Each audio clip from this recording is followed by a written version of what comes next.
Gracias a Dios porque estamos juntos. Vamos a exaltar su nombre.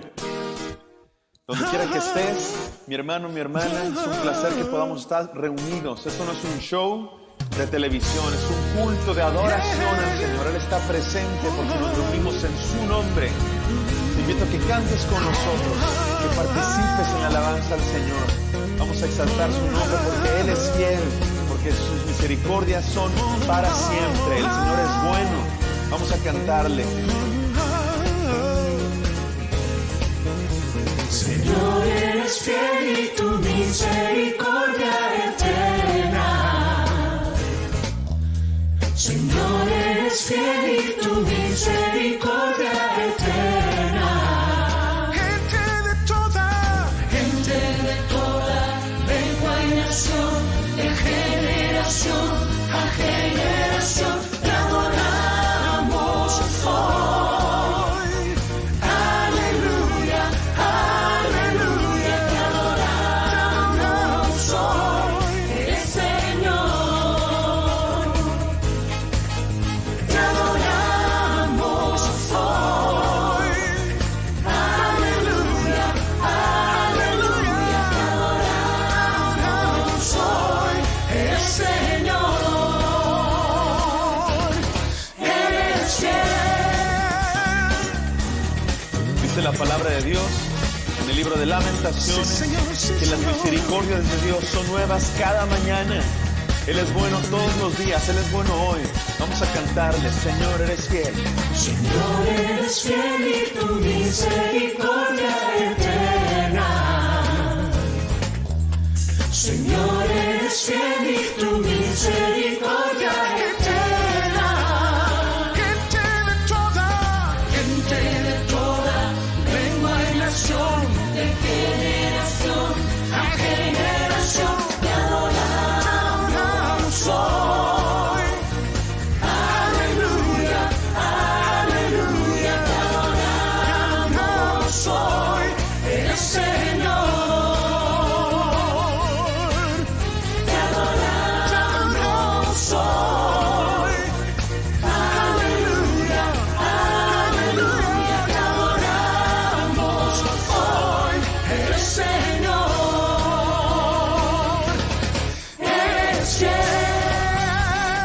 Amén, el Señor es fiel.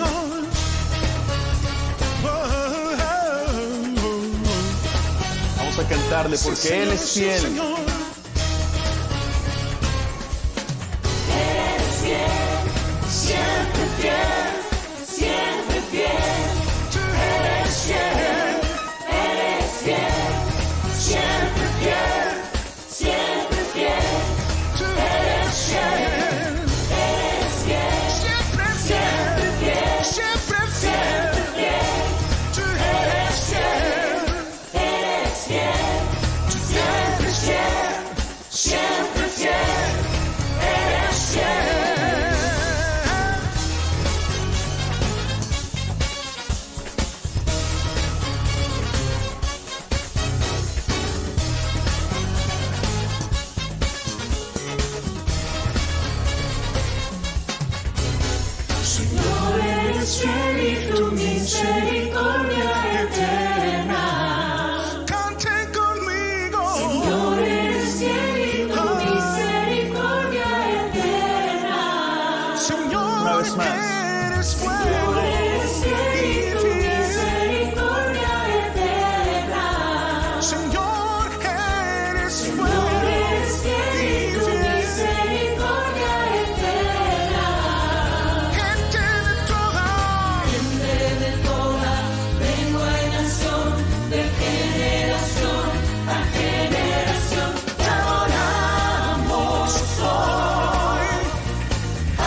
Cantaremos al Señor porque Él es bueno y sus misericordias permanecen. Nunca dejemos de glorificarle, mis amados hermanos.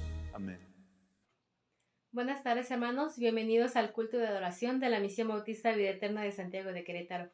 Nos agrada mucho que estén con nosotros el día de hoy, así es que pues dispongamos este día para el Señor. Abramos nuestros corazones y nuestra mente para que su palabra nos dé sabiduría. Así es que, hermanos, los invito a continuar alabando a nuestro Señor con todo nuestro corazón. Alabemos, hermanos. Y dice la palabra de Dios: por tanto, tú te has engrandecido, Jehová Dios, por cuanto no hay como tú, ni hay Dios fuera de ti, conforme a todo lo que hemos oído con nuestros oídos. Segunda de Samuel 7:22. Y así es, hermanos, no hay Dios como el nuestro. Alabémosle y cantémosle y digamos: tú eres Dios.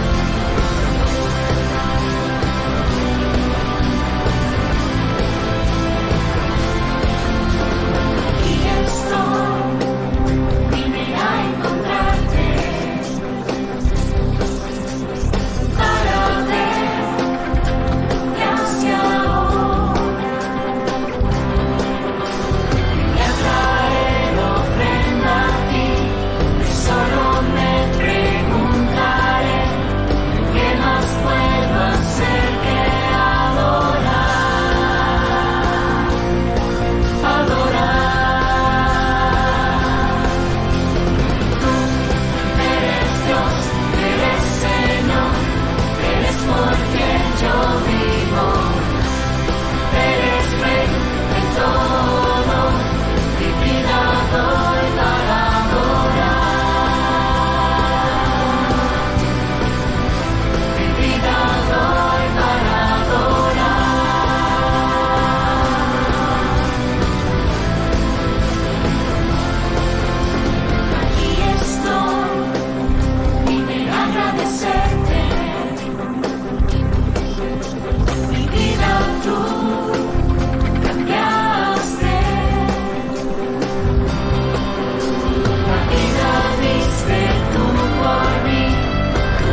Dios dice así en el Salmo 34 del 1 al 5.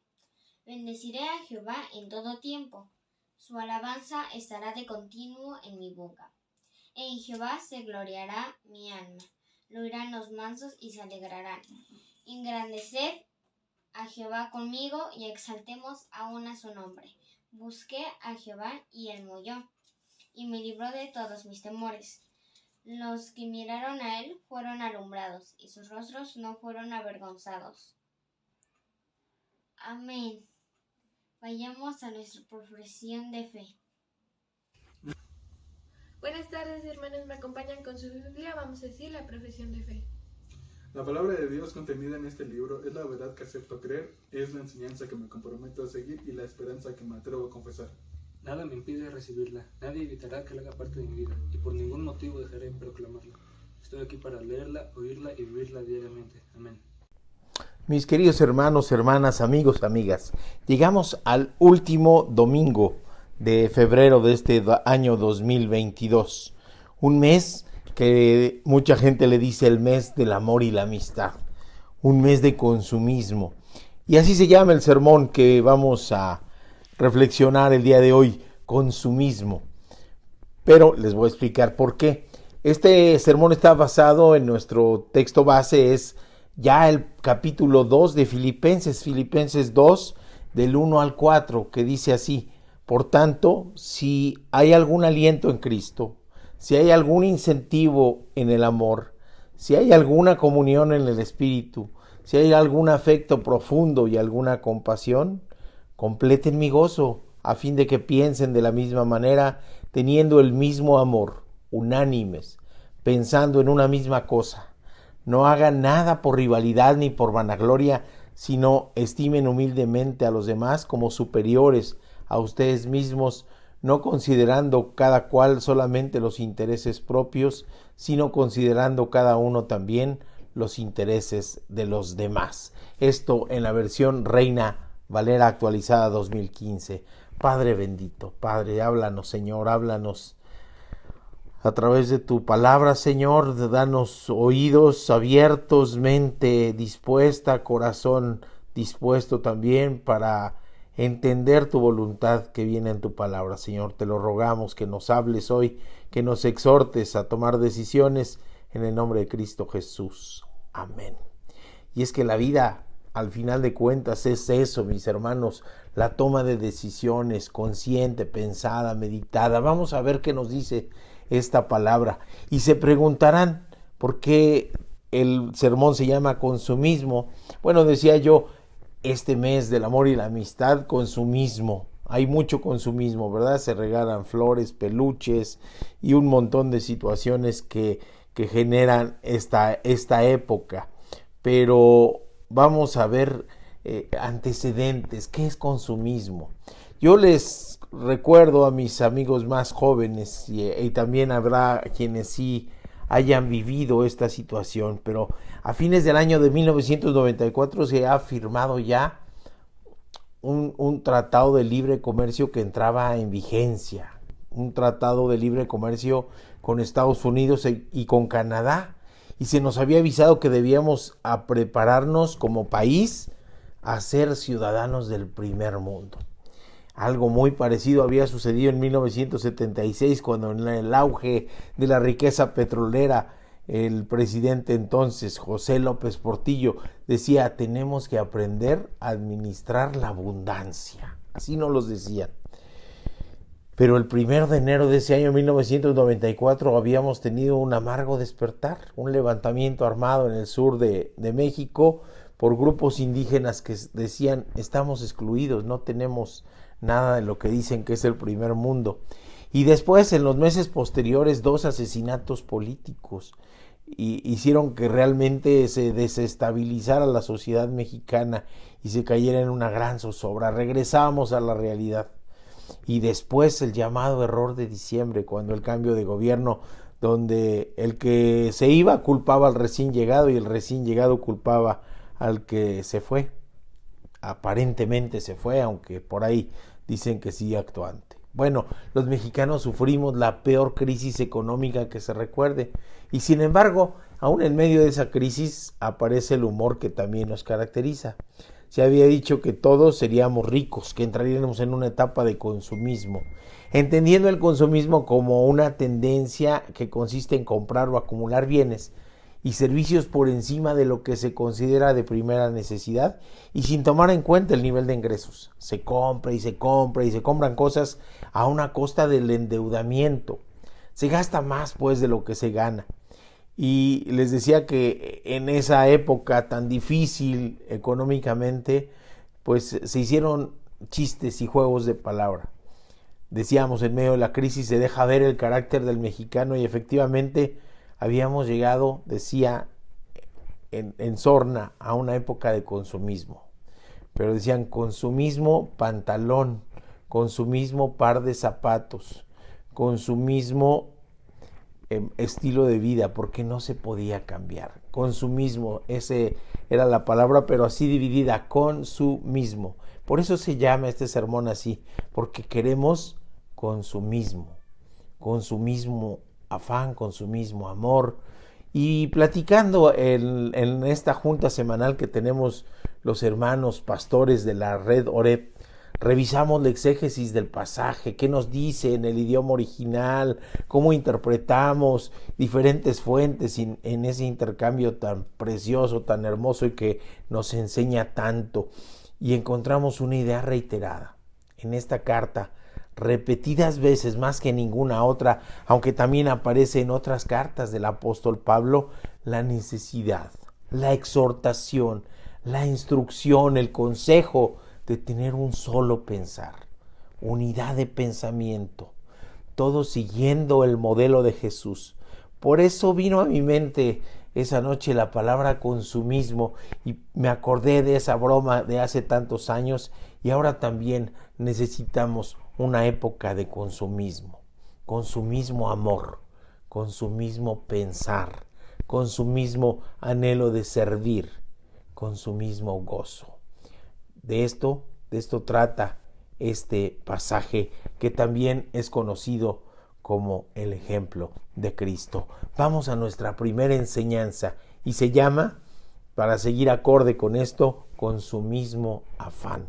Está fundamentada en Filipenses 2 y los vamos a tomar primeramente los versículos 1 y 2.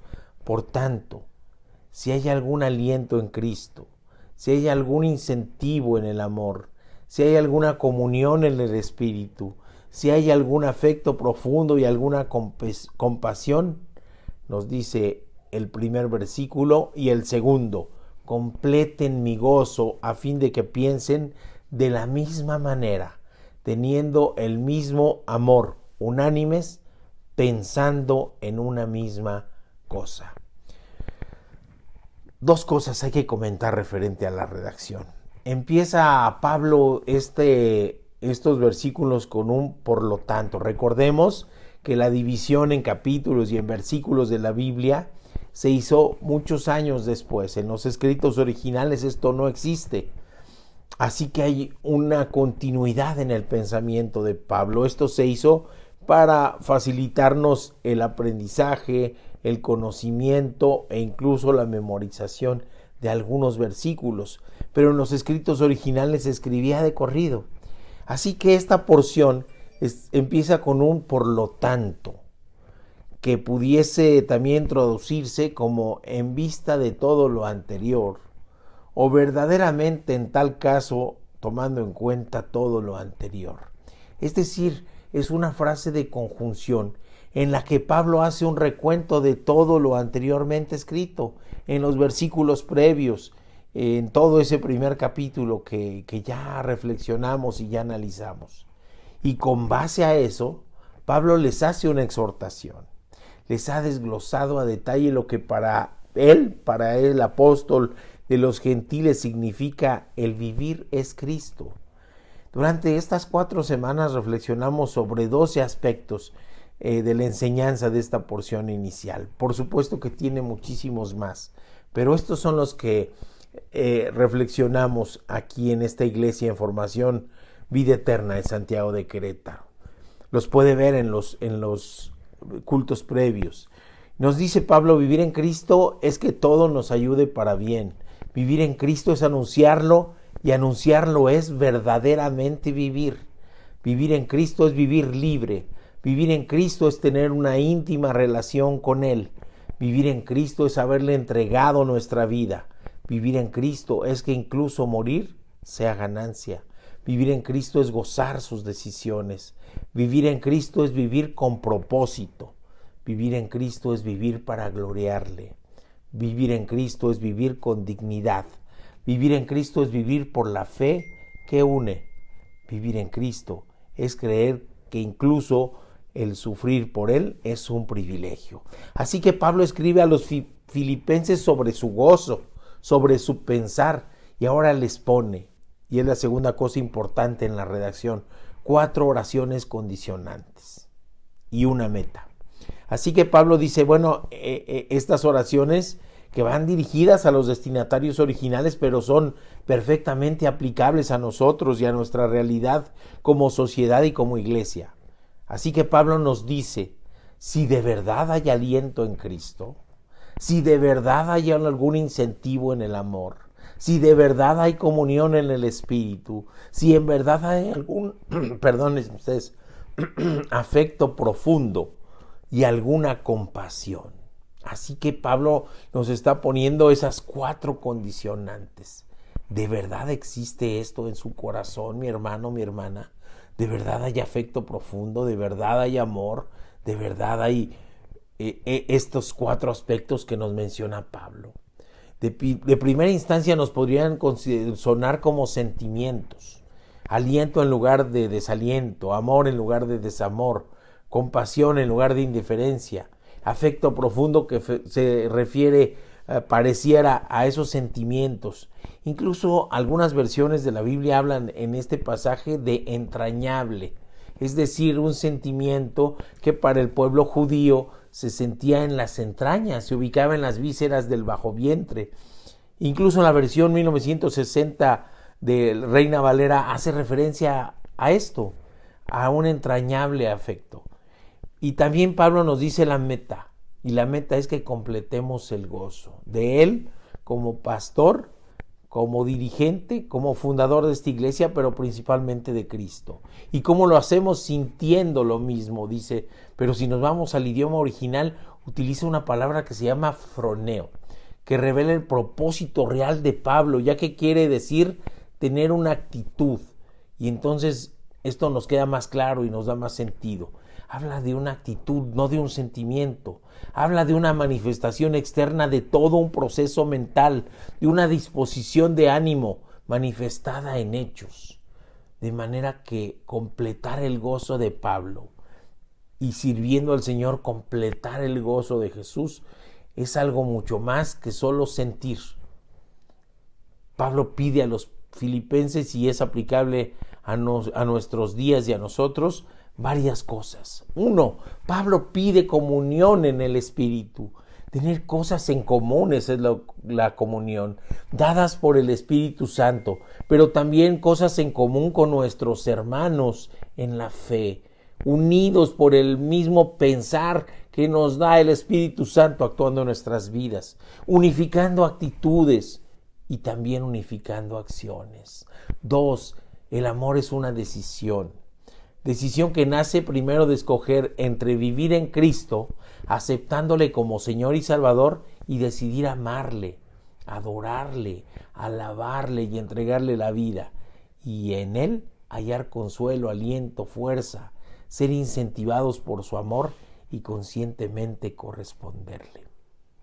Hay un libro de Erich Fromm que se llama El arte de amar, y también él sustenta en sus estudios de psicoanálisis la necesidad de tomar una decisión en el amar. Amar a Cristo es haber decidido amarle.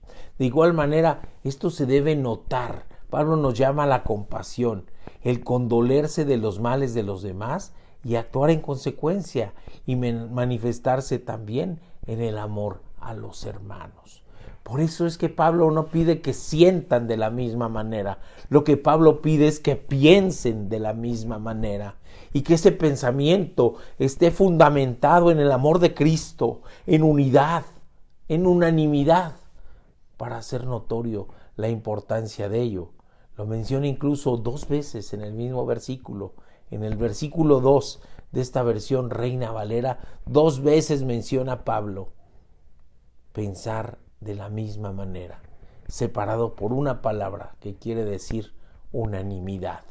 Todos, sin excepción, juntos, que todos piensen lo mismo. Así, mis queridos hermanos, hermanas, amigos y amigas, que rendirse a Cristo debe ser más que solo sentimiento y emoción. Debe ser algo racional, pensado, meditado, decidido, y debe esa decisión tener manifestaciones externas. Por supuesto, sentir amor, sentir gozo, sentir placer, sentir comunión de servirle a Cristo son sentimientos, pero no solo pide sentimientos nuestro Señor Jesucristo. Él nos exhorta a amarle con todo, con nuestra mente, con nuestro corazón. Veamos qué nos dice Lucas 10:27. Cuando le preguntan, cuando cuestionan cuál es el más grande mandamiento, dice, él respondió, refiriéndose al Señor: amarás al Señor tu Dios con todo tu corazón, con toda tu alma, con todas tus fuerzas y con toda tu mente, y a tu prójimo como a ti mismo.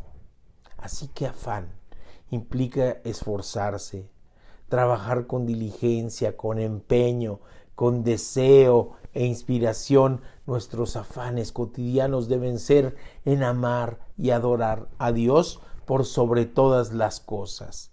Es tener amor por los demás y que éste se manifieste en unidad en la iglesia.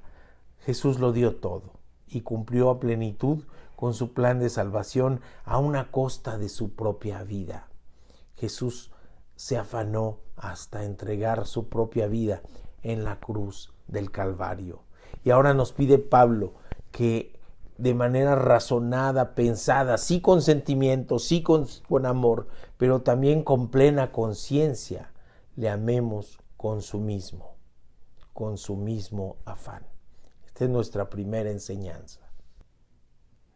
Y ahora pues, mis hermanos, hermanas, amigos y amigas, pasamos a lo que es la segunda enseñanza. En este juego de palabras del consumismo, Pablo nos exhorta a tener el mismo recato, con su mismo recato, con su misma humildad. Y está fundamentado en los otros 2 versículos que nos faltan de esta porción, los versículos 3 y 4 de Filipenses, que dicen de esta manera: no hagan nada por rivalidad ni por vanagloria, sino estimen humildemente a los demás como superiores a ustedes mismos, no considerando cada cual solamente los intereses propios, sino considerando cada uno también los intereses de los demás. Pablo está entonces ahora hablándonos de las motivaciones. En esa parte inicial, cuando nos dice no haga nada por, nos está hablando qué es lo que los mueve a la acción, qué es lo que los motiva, qué es lo que los empuja a la acción dentro de la iglesia. El amor a Cristo, o fuera de la iglesia, el amor a los demás. ¿Qué los empuja a hacer o a actuar? Es la motivación. Pablo les ha dicho previamente que hay quienes sirven a Dios por contienda. Pablo lo ve en Roma. Hay gente, en Roma es una iglesia que no fundó Pablo, pero Pablo cuando llega preso a Roma se encuentra gente que no conoce, pero que está verdaderamente sirviendo a Jesús, predicando del Evangelio. Probablemente conocieron del Evangelio por otros hermanos, pero también encuentra gente que lo hace por contienda, que lo hace por rivalidad, que sienten celos por la estatura moral de Pablo, que dicen que la estatura física era pequeña, pero no, su predicación era grande, era con poder porque estaba Dios con él. Contienda contra él sentían, busca la motivación. Hay gente que busca dinero y hay gente que busca posición y reconocimiento. Y usa una palabra que no requiere mayor explicación: la vanagloria. la vana gloria, es gloria vana. O lo que es peor, les decía yo, quien lo hace por cuestiones económicas, como en el falso evangelio de la prosperidad. Pero Pablo no se refiere a estos últimos. La motivación, dice Pablo, debe ser clara, pura y diaria. Sirve por amor a nuestro Señor. Y eso motivarnos a la acción no por contienda, no por lucimiento propio. Y para ello los pide que lo hagan con humildad. ¿Y cómo es eso? Bueno, pues hacerlo con modestia, con docilidad, con paciencia, con moderación, con suavidad, con acatamiento, con sumisión, con obediencia y con recato. Incluso con humillación. No con soberbia, no con orgullo, no con pedantería, no con imposición, no con descalificación de los otros. Esto es agradable a los ojos de Dios. Nos dice la palabra de Dios en Mateo 23:12, porque el que se enaltece será humillado, y el que se humilla será enaltecido. Así que la exhortación es clara, siempre considerar a los demás como superiores a sí mismos. Por ello nunca debemos despreciar o menospreciar a nadie. Les contaré de un hermano. Recientemente, les comento como introducción, hay una discusión si la gente que debe estar en la Comisión contra la Discriminación requiere o no requiere de un título universitario. Luchar contra la discriminación es luchar por amor a los demás. Y eso me hizo recordar la historia de un hermano que les contaré. Me tocó atenderlo hace unos meses, quizás más de un año, un onagenario ya más de 90 años que se fracturó el húmero. Me habían dicho que había trabajado como albañil muchísimos años. Y él llegaba a su consulta muy callado, nos respondía sí, no y se mantenía callado. Pero en una de esas consultas su hija nos contó que él había sido pastor y que literalmente había sido un instrumento de Dios para levantar iglesias y levantar también los muros de los templos. Así que había sido un instrumento precioso de nuestro Señor, siendo el albañil que levantó esos muros y además pastor, a pesar de ser analfabetas. Él desde niño pedía que le leyeran la Biblia y la había memorizado, no sé si toda o casi toda, pero también la había vivido con el mismo afán y con la misma modestia. El hombre era callado y taciturno, más de 90 años, y apenas hablaba en la consulta, respondía puntual a las preguntas. Pero cuando empezamos a hablar de Dios, cuando empezamos a hablar de la obra de Jesucristo, se volvía, se transformaba en alguien parlanchín. Sus ojos se iluminaban y hablaba con pasión, citando de memoria pasajes. Qué gran testimonio de pensamiento. Y habrá quien pueda decir, es que analfabeta, ¿cómo puede ser pastor? Es que era el Espíritu Santo hablando a través de él. Un gran testimonio de pensamiento, de decisión y acción y actitud de humildad. Su corazón había sido tocado por la palabra de Dios desde la infancia y había decidido trabajar para Jesús con afán y con recato, reconociendo su papel como criatura de Dios y dándole toda la honra y toda la gloria. Considerar a los demás como superiores, nos dice Pablo. También hay una ilustración muy conocida de aquel pastor nuevo que se disfrazó de mendigo para ver cómo era recibido en una congregación. No llegó presentándose como, oiga, yo soy el pastor o yo soy el nuevo pastor. Llegó sucio, harapiento, despeinado, y quería él saber, antes que otra cosa, cómo estaba el corazón de la gente de esa comunidad.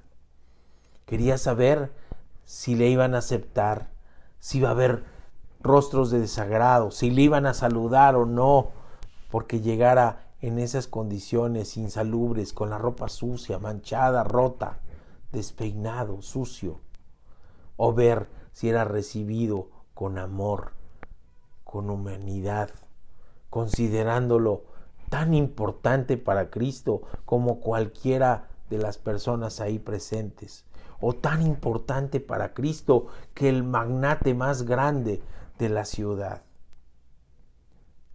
Hay dos finales para esa ilustración, de aquella en donde es recibido con amor y se da cuenta que va a llegar a una congregación que vive verdaderamente con el mismo afán y la misma humildad y el mismo amor que Cristo, o va a llegar a una comunidad que necesita ser exhortada, que necesita ser corregida, que necesita ser guiada para acercarse a ese mismo pensamiento de humildad, de amor, de entrega, de pasión, de servicio con el que nos da el ejemplo nuestro Señor Jesucristo, y que también Pablo, como su apóstol, nos da viviendo con gozo en medio de la cárcel. A esos dos finales en la comunidad a la que va llegando este pastor nos puede hacer pensar: ¿cómo es la comunidad en la que estoy viviendo? ¿Se vive el amor de Cristo?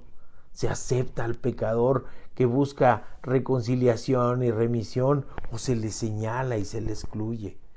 ¿Se acepta a las personas humildes o solamente se ve el aspecto físico? Pablo está exhortando a tener el mismo amor de Cristo en estos hermanos. Pablo quiere que tengamos unidad de pensamiento, y que esta unidad de pensamiento se muestre en unidad de acción, en unidad de testimonio, unificado, único, en torno al ejemplo de nuestro Señor Jesucristo, un testimonio de amor y de servicio. Considerar a los demás como superiores es lo que nos dice Pablo en este pasaje. Y para ello utiliza también otra palabra en griego que se puede leer como hiperechó, que quiere decir exceder en valor. En las traducciones, en este exceso de valor es cuando se compara consigo mismo. Es decir, considerar que una persona vale no tan solo por el hecho de serlo, sino debemos considerar que una persona excede en valor porque es creación de Dios. Jesús dio su vida en la cruz porque consideraba que las personas iban eperecho, como dice esta palabra, es decir, excesivamente valiosas, excedían el valor, y Él dio todo por la humanidad, incluso por aquellos que aún no lo han aceptado, por aquellos que niegan o que reniegan, por aquellos que no han aceptado aún a nuestro Señor Jesucristo como Señor y Salvador. Es más, es tanto el amor de Cristo que reflexionemos.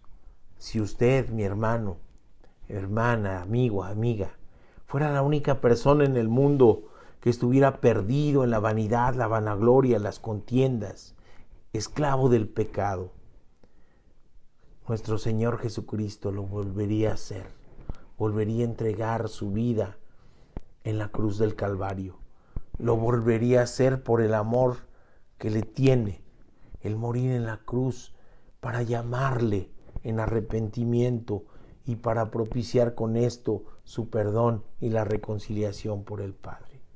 Lo hizo por todos y cada uno, porque su amor es más grande al considerarnos, a pesar de lo que somos, excesivamente valiosos. Pablo nos exhorta a mirar a los demás de esa misma manera, excedentes en valor. Nuestro Señor puso por delante el interés de los demás que el suyo propio. Fue humillado, fue torturado hasta la muerte, y la muerte de cruz, la más humillante, la más cruel, la más despiadada entonces, y fue allí para entregar su vida y para vencer a la muerte y para darnos esperanza y perdón. Y lo hizo con modestia, callado, con absoluta honestidad de quien posee la verdad, es más, de quien es la verdad, propiciando así la reconciliación con el Padre. Es el ejemplo de Cristo, el ejemplo de que vivamos en comunión, con humildad, en unidad, con unanimidad de pensamientos, con las mismas motivaciones y con la misma disposición y entrega. Conscientemente decidamos vivir y servir como Pablo lo hizo y que él aprendió del Divino Maestro, de nuestro Señor Jesucristo, con su mismo recato, con su misma humildad.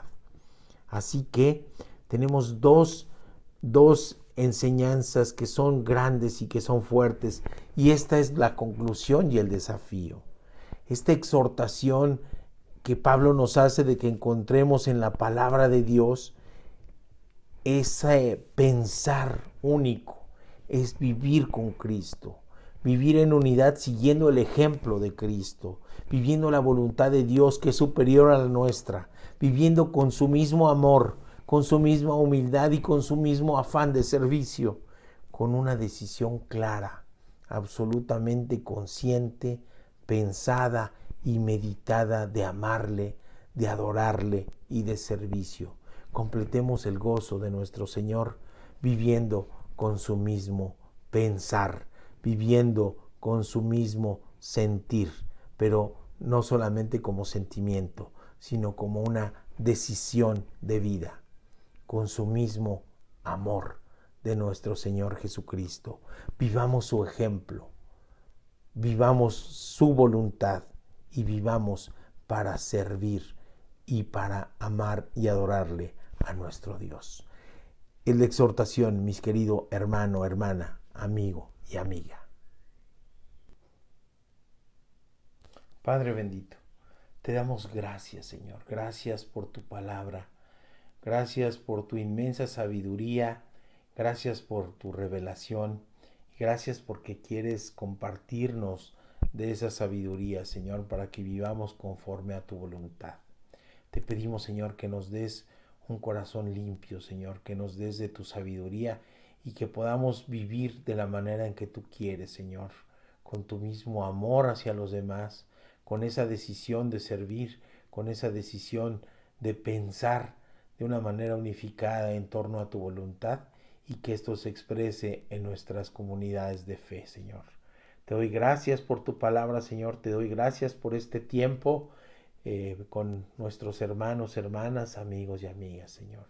Te ruego, Señor, que seas propicio para aquellos que no se pudieron conectar y que puedan ver posteriormente este culto, Señor. Te damos gracias por ellos, te damos gracias por todos y cada uno de los miembros de esta iglesia en formación, Padre bendito, y también de aquellos hermanos, hermanas y amigos y amigas de otras congregaciones que están apoyando, viendo estos videos, Señor. Te pido que nos uses a pesar de lo que somos, Señor, a pesar de nuestras imperfecciones. Te damos gracias porque has dignado mirarnos como instrumentos para la predicación de tu palabra, Señor.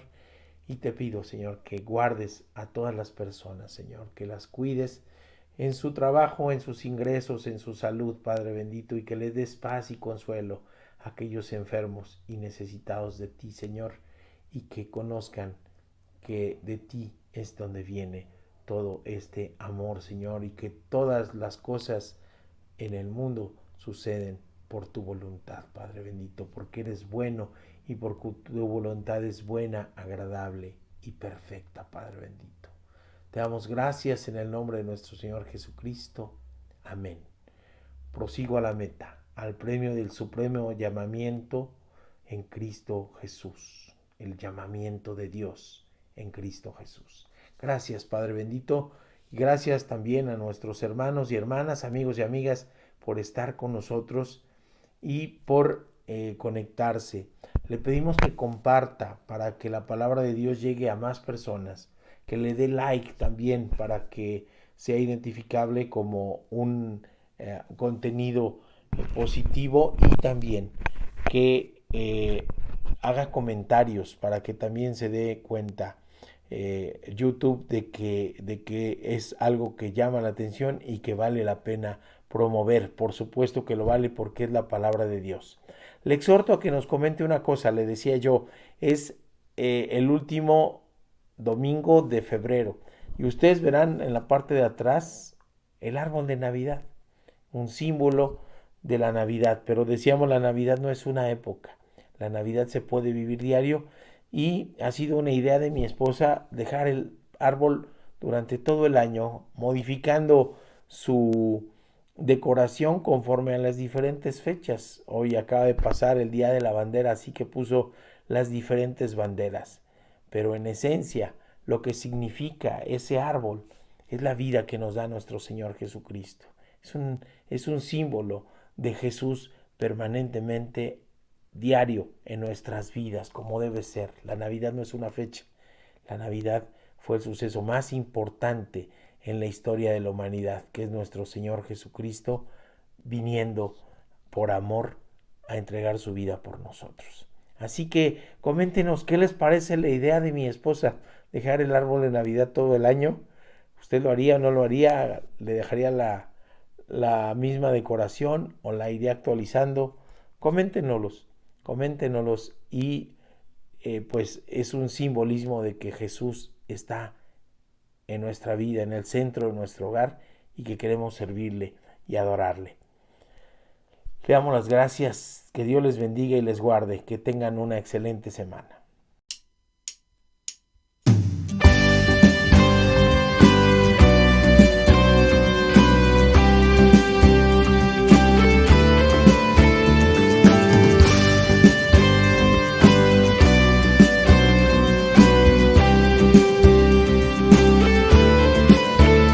Nuestros sueños son velas que inflaman nuestra fe en el poder del Señor.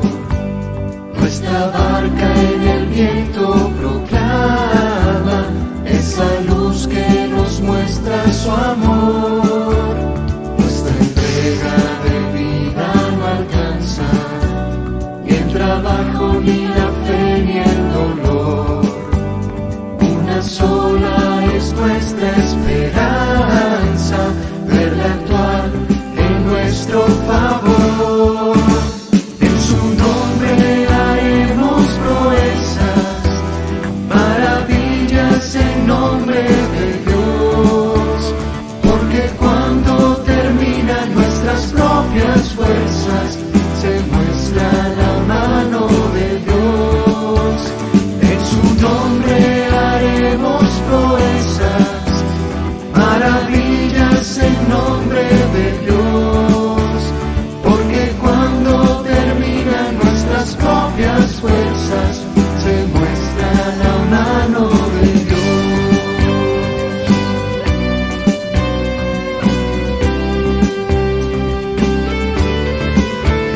Nuestra fuerza proviene del cielo, nada hay que podamos sin Él.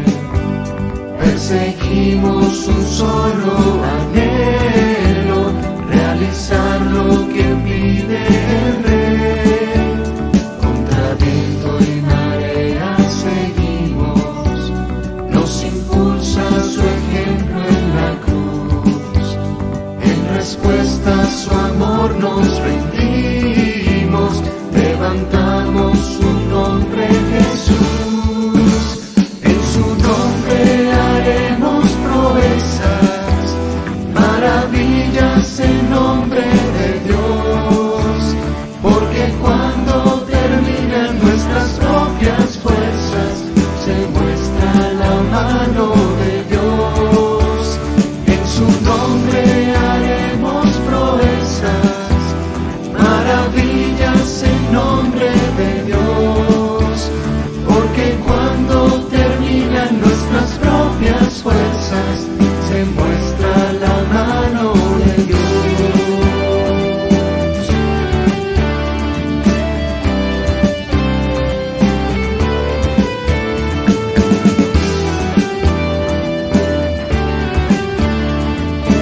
En su nombre haremos proezas, maravillas en nombre de Dios. Porque cuando terminan nuestras propias fuerzas, se muestra la mano de Dios. En su nombre haremos proezas, maravillas en nombre de Dios. Porque cuando terminan nuestras propias fuerzas, se muestra la mano de Dios. En su nombre haremos proezas, maravillas en nombre de Dios. Porque cuando terminan nuestras propias